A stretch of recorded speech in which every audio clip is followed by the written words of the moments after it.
আসন্ন জাতীয় নির্বাচনকে সামনে রেখে সারা দেশকে রেড, ইয়েলো ও গ্রিন এই ৩ জোনে ভাগ করা হচ্ছে বলে জানিয়েছেন নির্বাচন কমিশন সচিব আক্তার আহমেদ। বলেন, সেই অনুযায়ী নিরাপত্তা ব্যবস্থা নিয়ন্ত্রণ করা হবে। সকালে নির্বাচন কমিশন ভবনে কমনওয়েলথ মহাসচিব সহ ৬ সদস্যের প্রতিনিধি দলের সাথে নির্বাচন কমিশনারদের বৈঠক শেষে তিনি এসব কথা বলেন। ইসি সচিব জানান, সুষ্ঠু নির্বাচন করতে বাংলাদেশকে সহযোগিতা করতে চায় কমনওয়েলথ। নির্বাচন পরিদর্শনে বিদেশি সংস্থার আমন্ত্রণ জানানো হয়েছে বলেও জানান তিনি।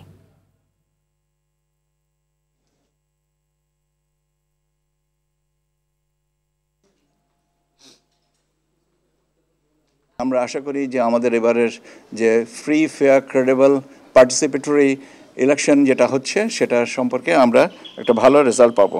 সারা দেশকে আমরা 3টা ভাগে রেড, ইয়েলো এবং গ্রিন এই জোনে আমরা ভাগ করছি এবং সেই ভাগে ভাগ করে আমরা ল অ্যান্ড অর্ডার সিচুয়েশনগুলোকে সামাল দিব।